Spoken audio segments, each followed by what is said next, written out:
Both evolution and creation scientists have observed and agree that there is great variety within each species.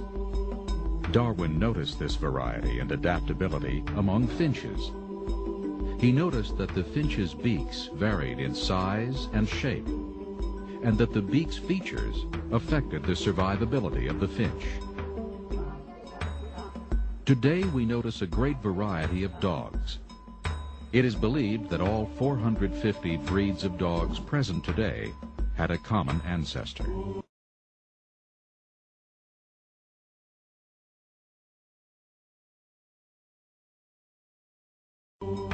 Most scientists believe that this ancestor was very similar to the present-day wolf.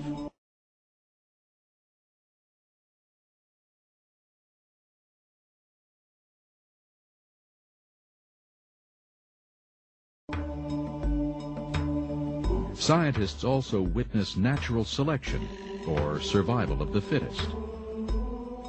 Evolutionists and creationists agree that those animals that are the strongest, healthiest, or most adaptive to their environment are more likely to survive and go on to reproduce.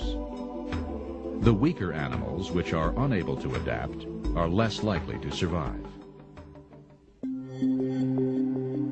We also observe gene mutations occurring. The DNA in all living organisms contains all the genetic information of life. Sometimes an error is introduced in this genetic code. This is called a mutation. Mutations often cause disease and can be induced by radiation, chemical agents, or replication errors.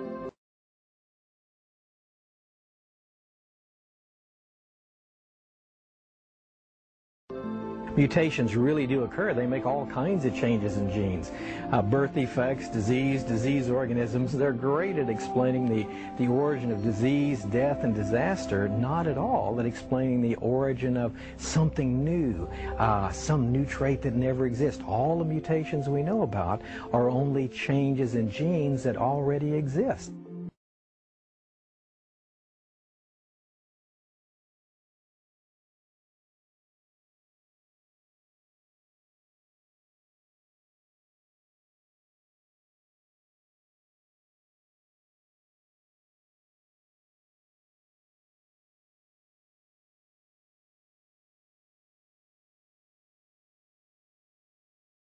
Darwin observed many things in nature. He was a good naturalist, a good observer of information. What he saw was various plants and animals altering somewhat through adaptation, through variation. He saw them change. We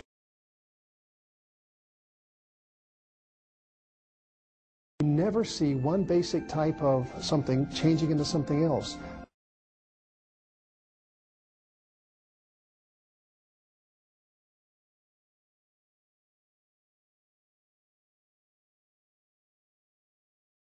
That has never been observed in science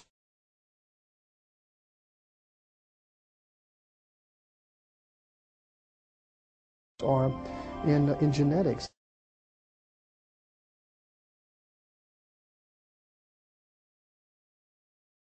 It just has never been observed. What we see is variety. Variety happens, adaptation happens.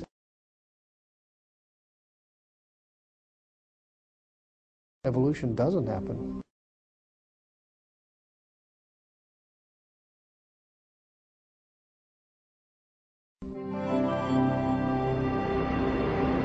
Mutations, natural selection, adaptation.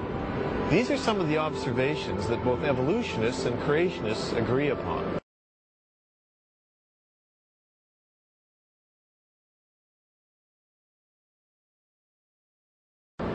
But in spite of the agreements, there are substantial differences.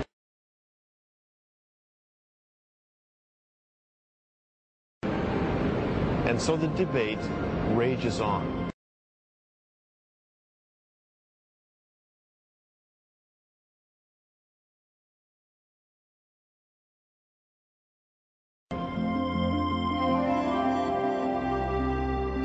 have such a wide variety of life, and I don't think it's possible for one person, I mean, no matter how powerful he might be, to just snap his fingers and create life. It has to come out naturally over millions of years probably.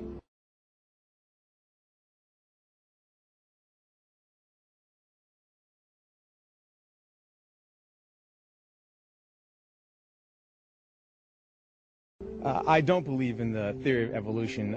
More and more, even secular scientists are changing their viewpoints because the evidence doesn't support their conclusion.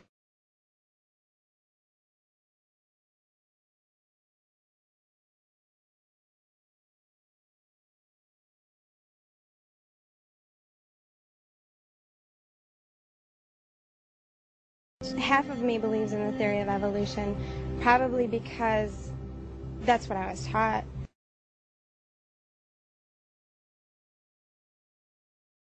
Four years of studies, unfortunately, have kind of brainwashed me towards evolution.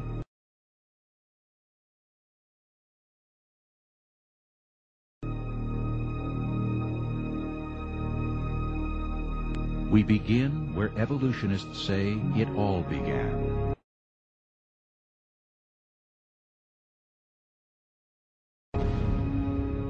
With the Big Bang.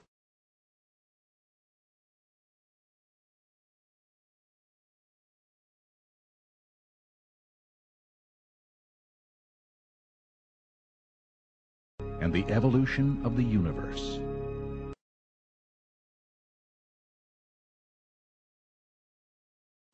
One interesting aspect of the evolutionary theory is that it's such a powerful theory, and it's exercising such a strong hold over the imaginations of scientists that they've applied it outside the biological realm. They've applied it to inanimate things as well. They've applied it to the chemical elements, to stars, to galaxies. It's said that the universe itself is evolving.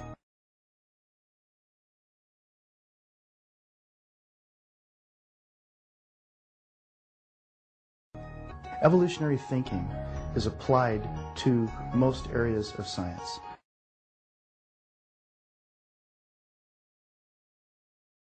The field of evolutionary cosmology proposes that the universe is the result of a random explosion.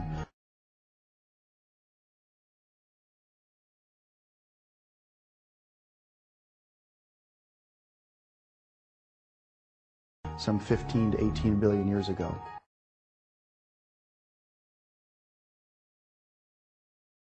There are no examples that I've ever seen where an explosion produced an increase in order.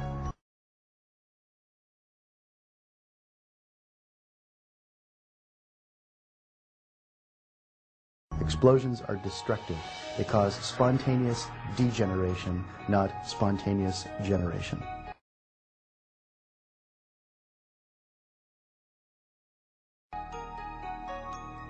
Scientists recognize that all known explosions decrease order and structure and increase chaos.